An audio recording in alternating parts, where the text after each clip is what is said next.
Checking in with Mike Yanni. He's making homemade chips, not just chips, but root vegetable chips, Mike. Yes, I love aioli, and I also love potato chips. Root vegetable chips are right up there, and in fact, Chef Lapine just put the final touches on these last ones. These are potato, right? This is correct, yeah. That's potato, but we've got lots of different vegetables that we've been frying up during the morning. How long, once you slice them, how long do they actually have to cook for? It all depends on the type of vegetable, because each vegetable has a different amount of natural sugar in it. Okay. So with the potatoes, they're roughly, a couple minutes. The beets will take a little bit longer, but I always suggest cooking these separately.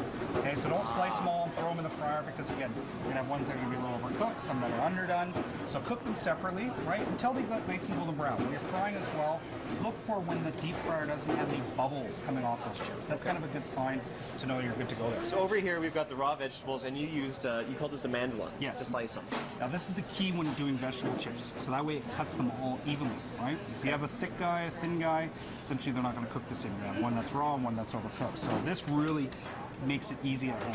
Okay? Skin off or skin peeled off? With the majority of them, you're going to peel the skins. The potatoes you can leave skin on, but I would essentially peel everything else. Okay. Okay. So we have our aioli from before, so it's going to plate some up. Yeah, and then while this is going on too, we have on November 21st, we have our seasons event at the Highwood at main campus at SAIT. Okay. And essentially this is an interactive dinner. It's a 5-course dinner with myself and 5 other instructors that are collaborating to do an event that evening. And we still have a few tickets available. If anybody's interested, just go to Culinary Campus at CA. So not only do you get to try the dishes from the cookbook, you actually get to participate in this as well. Exactly, yeah. So we get to kind of, all the recipes will be coming from the cookbook that evening. Okay.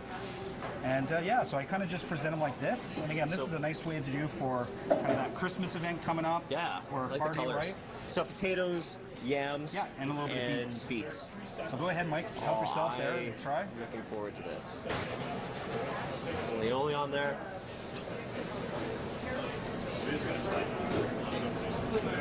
Those chips have a nice crunch to that salt, but I like the citrus in the aioli.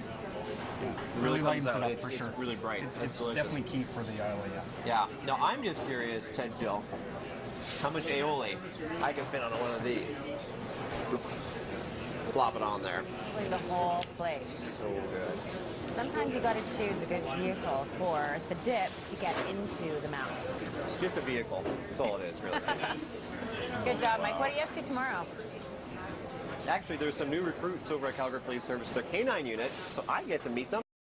Actually, there's some new recruits over at Calgary Police Service, their K9 unit, so I get to meet them and hang out with them, and apparently I'm going to help them. Are you like the person they attacked? Is that what you're saying?